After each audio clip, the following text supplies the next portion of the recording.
Before we get started, a quick note. This episode of Agents of Tech was recorded before the recent conflict involving Iran, so some references reflect the situation at that time.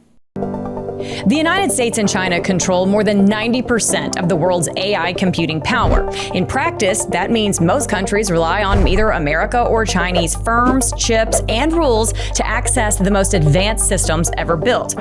Some call it partnership, others, though, call it dependency. Our guest today advises governments on how to try to navigate this, and his answer? Stop trying to compete. In fact, he calls self-sufficiency a vanity project. But here's the question. If you're not one of the two countries holding the keys to the castle, what leverage do you actually have? And if you are America or China, should you share this power at all?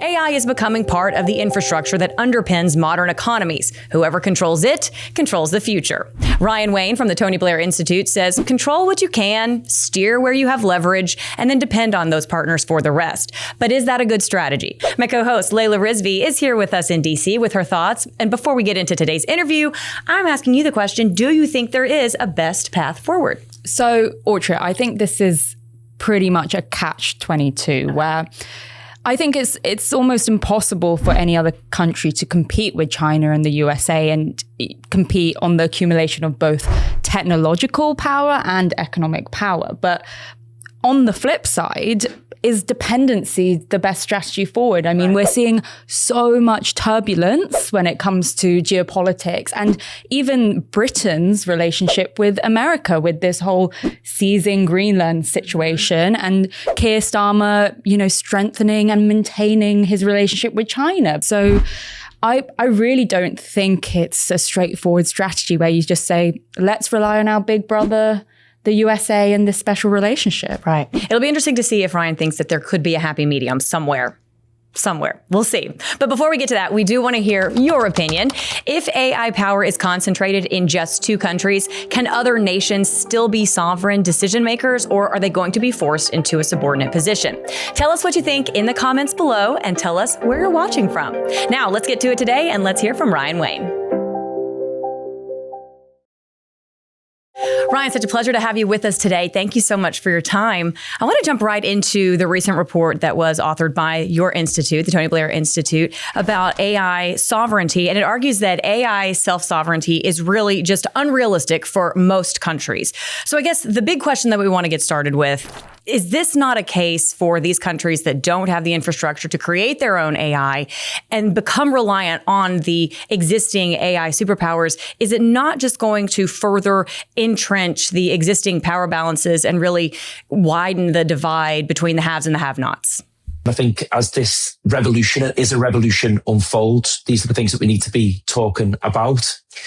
Look, the report, like all of the work that the Institute does, is clear-eyed in how the world is working. And the truth is, whether it's the US or China, billions, tens of billions, hundreds of billions have been invested in building frontier models. And the argument of our report is that countries need to participate in the AI revolution, and rather than spending billions of money that they do or do not have on trying to build the next frontier model, they need to look at sovereignty in a different way and understand their leverage, build leverage where they can, and make sure that they are getting access to these frontier models. And we think there is a future where you can have genuine sovereignty, but that's different from having to have everything, I guess, inside your own nation state. Yeah, and Ryan, I wanted to come on to the part of your report where you talked about dependency and that really it's a bit of a vanity project to be building your own frontier model. And we might as well, the UK, for example, depend on our ally, America, for these bigger foundation models. But a lot of these companies like Anthropic are already cutting off model access to other companies, their competitors. And given the geopolitical tensions we're already seeing, I mean, the threat to Greenland by the USA, and Keir Starmer has already supported Greenland. Keir Starmer is in China at the moment, strengthening and maintaining that relationship. So how can the strategy be just to kind of rely on America? What if they just cut us off because we disagree with them, which is already happening? Yeah, first of all, let me come back on the idea of building a frontier model being a vanity project. It's not that it's a vanity project. It's completely unrealistic. And we have to take a clear-eyed view of how the world really is working, how this revolution is unfolding. So it's not a vanity project. It's a near impossible project to build a frontier model. And even if countries try, they will waste vast amounts of resources and they will build something that is substandard and watches other countries, competitors, rivals, collaborators advance at speed, and they won't be part of that. So our focus in the report is in how you deliver progress for people through AI and through the adoption and embrace of AI. We have a model on sovereignty, which we break into 3 rough areas, understanding where you need to have actual control. And that means literally having the infrastructure or the data centers in your remit, in your country. We talk about where you need to steer the technology. So this is where governments have a choice, right? We can make decisions on policy, on procurement, and that gives you power, that gives you leverage over these models and these companies. And then we do also look at where you need to be genuinely dependent, because there is an interest in ensuring that you are able to embrace and use the latest technology. What I would say is that countries also have a strategic choice, and we know that an AI model in and of itself is useless. That really is a vanity project. It's what you do with that. So we argue that countries should look at playing at various levels, including the application level. Okay, and then, but what about if we did, let's say Britain is using the models and the application of various models by OpenAI, Anthropic, XAI, whoever. What if we do have to leave the AI infrastructure environment, which is built upon the US's foundational technology? What happens then? As in, that is a hypothetical which could happen and a future that we might have to prepare for. So what would the Tony Blair Institute suggest in that scenario? It's what you do before that scenario arises. Look, I think I'm more optimistic than you on that scenario, but let's play out that does happen. What you cannot do is be dependent on one model. So we argue that when it comes to things like procurement, you're much more modular and you don't allow there to be a single point of failure. There are multiple models out there, and the UK, to use this example, should have relationship and contracts with multiple models. The key thing is what we then do with it. So if we want to deliver progress for people here, we've got to be embracing AI if we want to be at the frontier of the shift towards prevention in health, for example.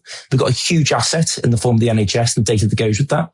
We are in control with that. Sovereignty is a choice, and we have levers that we can pull that mean that we are in this world, not where things are happening to us, but we're actively shaping it. And then look, there are going to be some models that we want to build here, and there's also an argument as well for open source. And there's a big conversation, obviously, from a European perspective about what we need to build. And that's where maybe we do deviate a little bit from how things have been built in the US and China. We look at more open source models. And we know they're working already in the world, including in conflict zones like Ukraine. I wanted to ask you, you talked a minute ago about being optimistic and that you are a little bit more optimistic than perhaps some of us are about these countries that are going to have to be reliant on existing AI foundations. I think a big concern is that the narrative surrounding AI is primarily pretty negative, and people are concerned about it's going to take my job, it's going to, change my life and have a negative impact. So for these governments that are not going to build their own AI infrastructure and foundation and are going to be reliant on maybe one of the big two, the US or China, how do you really reshape the narrative for the people in those countries and the constituents that they would be serving to make sure that they are on board with their government being reliant on another country?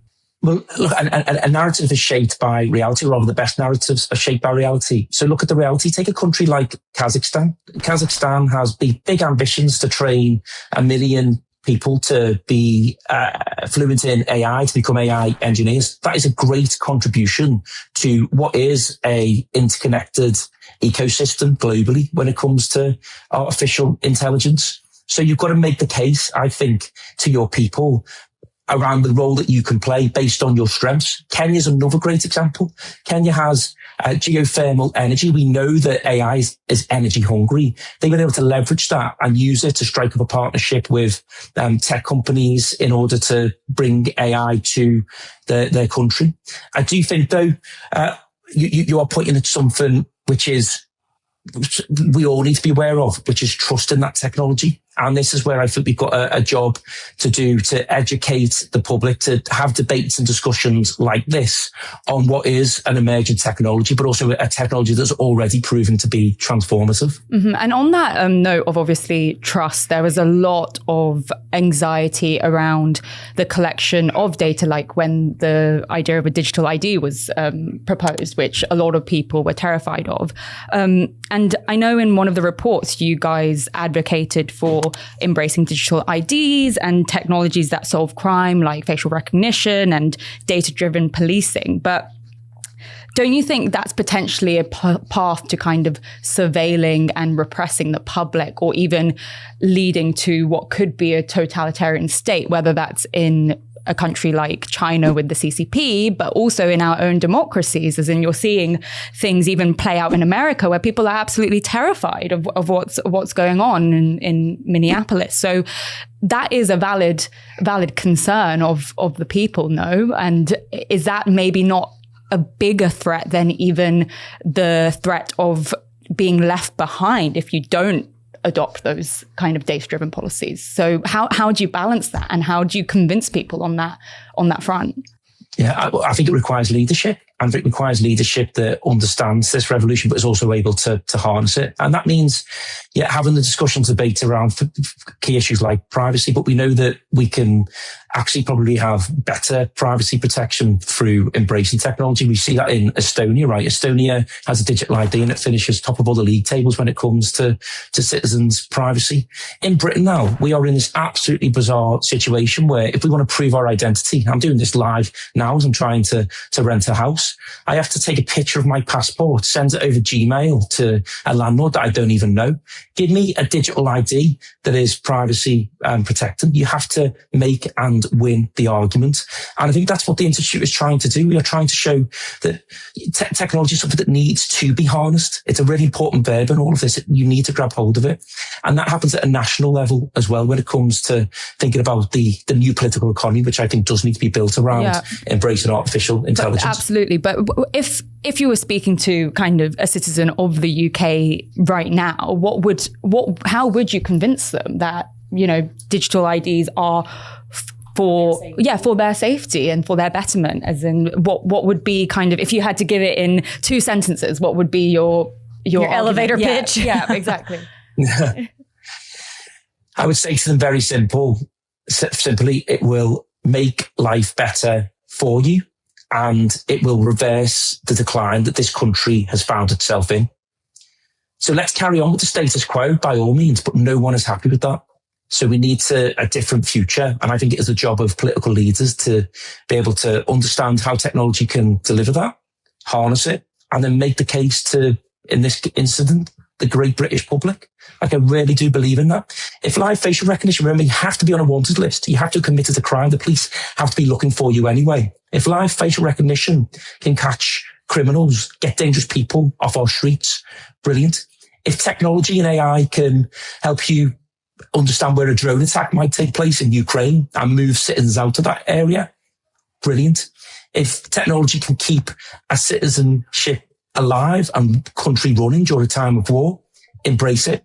So we've got to not neglect it. We've got to understand legitimate concerns, but we have got to make the case and take that to people. All right, we're going to take a quick pause, but coming up after the break, how do we address privacy fears and the risk of an AI-enabled totalitarian state? Ryan Wain will weigh in.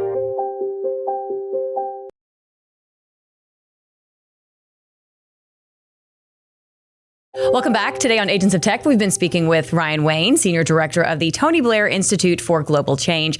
All right, you really present very interesting case studies like the UAE and France as success stories, but we all know that these are states with significant financial, energy capital, as well as regulatory clout. So I guess my question would be, what framework or what does your framework provide for maybe some of those countries that don't already have those types of advantages? Yeah, the key point about AI sovereignty is that it is not simply a case of having all of the technology in your nation state, which will be impossible actually for every country, including the US, by the way, which relies on a global supply chain for its chips, but particularly for low economic developed countries. What we say is control where you need to control, steer where you need and are able to steer. And that can be through national procurement. It can be through putting your strengths on the table and building those strengths up. And where you need to depend in order to deliver for your people, do that as well. But for those countries that maybe aren't cash rich, they all have something going for them. Like, I'm an optimist on that front, and they'll have a contribution to make. But sometimes that might need a bit of leadership domestically as well. So I just want to pick up on your supply chain point, Ryan, because obviously you said that there's a global supply chain and, you know, which AI advancement is reliant on. But I want to come back to something actually that Dario Modi, the CEO of Anthropic, said at Davos earlier, which was that he thinks it's crazy that America is even participating in a global supply chain where they're giving chips to China, because he compares AI to nuclear weapons, and that is how powerful this technology could be. It's not just kind of telecommunications 5G where everyone's, you know, exchanging various bits of technology for, you know, a global kumbaya kind of vibe. It is it's very, very different. And he even says that the American government doesn't seem to get that. So given that Britain has, for example, nuclear weapons, and all of the countries that have nuclear weapons do have some kind of leverage, surely it would make sense for them to at least attempt to create something equally as powerful as the US and China when it comes to frontier models. I don't think AI is either analogous to 5G, which was a sort of single technology, and lessons were learned on dependencies around that. I don't think it's nuclear weapons either, which was a deterrent, essentially. This is a technology that we are going to use, that we're going to see diffuse right across economies. So I think the point that Dario makes is an important one. Like, there are genuine national security considerations there. But we have seen this experiment play out in real time. We saw previous US administrations restrict chip sales to China, and yet we saw China build quite a powerful frontier AI model in the form of DeepSeek. That is the reality of the world that we're in. The frontier model capability is not going to disappear from China. But the key point is that a frontier model in and of itself does not give a country anything. It does not give you prosperity. It does not give you security. It's about what you do when you apply it. And that requires political leadership, a direction of travel, and requires energy, literal energy. It requires skills, and it requires a regulatory environment that embraces and unlocks innovation. And I think your point about Europe, it's not to build the frontier model. It's to think about that application level. To quote Sir Richard Younger, who was senior in UK national security, all I want for Christmas is 20 global tech companies started in Europe. That's where America gets its advantage. That's where America gets its defense advantage. There is no reason why we can't have that in Europe, and that is a much lower and more realistic lift than building a frontier model that competes with the US or China. Laila, that's very encouraging. Yeah, no. Not a heavy lift. Yeah. Okay, not to put you completely on the spot, Ryan, but I do want to follow up with a little bit about what you were talking about the global supply chain, because I would just love to know your personal perspective on the US selling chips to China, albeit not the most recent updated generation of those chips, but nonetheless.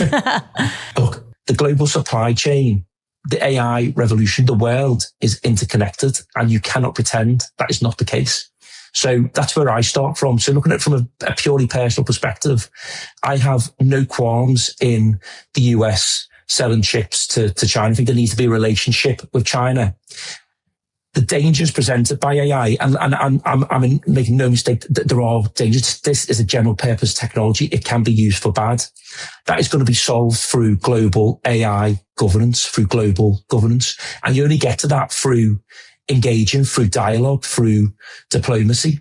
And yes, of course, you need hard power, which is where the point about that the applications of building those applications, making sure that we're investing in talent in Europe, that we are also investing in energy or bringing our energy prices down, that we're investing in compute power as well. All of that matters. But diplomacy and governance are going to be the things that stop this turning from a technology that can empower people, that can deliver prosperity, to one that could cause mass harm. Okay, but so then to bring it back to the topic of your paper, as long as there is this interdependency, even among the highest levels, say the US and China, when it comes to the supply chain, is the actual reaching of AI sovereignty, is that just a pie in the sky dream? Depends how you define sovereignty, right? And that's why we start the paper with a definition. If sovereignty is autarky, if sovereignty is having ownership of everything, every bit of the AI stack, from compute and energy down to the applications and the frontier models, it is pie in the sky. No country is going to achieve that, even the US. And I just want to come back to kind of, okay, let's looking at the countries who aren't the ones building the frontier models. What strategic advantage do you think that they would have over maybe the US? Because Autria and I were talking about even adoption, which you've been talking about. And we kind of disagree, where I think that the UK people are adopting AI models actually more readily than the majority of the United States, where I think, it's mainly Silicon Valley that knows all these different models. But I would say the average person in the UK might actually be adopting it a little bit more quickly. So, you have adoption, which could be a strategic advantage, but even data. I mean, I talk about NHS data. It's so lovely and standardized, and we have a really nice historical record of it, whereas you guys are completely fragmented in your healthcare data. So I imagine there's a lot of companies that are probably trying to get their hands on our nice, lovely standardized data in our welfare state in Britain. So I'd just like to know what you think is actually our advantages compared to, Britain's advantages, but also other countries which aren't China and the UK, US. Well, Laila, I think you just made a brilliant case for Britain's advantages there. And I'm looking forward to the election campaign, because political leaders need to really own it. The NHS is a great, that gives us a huge strategic advantage. Now, of course, what we can't do is just release that data into the wild. That is sensitive, important data, but it is a strategic advantage that means that we can have a role to play as AI evolves, and also gives us access to those frontier technologies. But I guess I come back to sort of middling powers, if you like the UK and Canada and elsewhere. You do just have to get your house in order. You do have to sort your energy out. And the fact that electricity in the UK is twice as expensive as America, it's even more expensive than Europe, which is also incredibly expensive. You need to bring the cost of energy down. So that requires decisions to be taken at the highest level of government in order to achieve that. And that allows you then to become a much more attractive and appealing place for the data centers, where you might want to have a bit more control, if you like, over the infrastructure that could be sitting behind NHS data. But it also, you want to think about the talent. And I agree with what you're saying around people here are adopting AI. And interesting, when it comes back to the trust point, we did a big piece of research which showed that actually there is a growing distrust of AI, apart from when people start to use it. And when people start to use it, they trust the technology more. So that's compelling, but it also shows that the government must try and diffuse this technology. And I was pleased to see this government in the UK commit to train, I think, 10 million adults over the next 5 years. That's great. But we also can't make mistake using a chatbot, an LLM, with AI powering your economy or powering public services. The two are very different things. So we need proper industrial strategy that creates the conditions for us to see AI diffused into the economy, working with the next generation of founders and leaders here in Britain and across Europe to give them the tools and means and support and the capital so that they can build the next gen AI companies. And they will do everything from transforming healthcare to transforming public services through to making our country safer and boosting national security. So that is the job and the opportunity, I think, for leaders of countries outside of the US and China, and frankly within the US and China too. All right, Ryan, before we wrap it up today, we've got our rapid fire questions. These are our questions that we asked all of our guests because we love to have varying perspectives on the same questions. So Laila, you want to start us off? Sure. So mine is, what's something that's widely accepted in your field that you actually disagree with?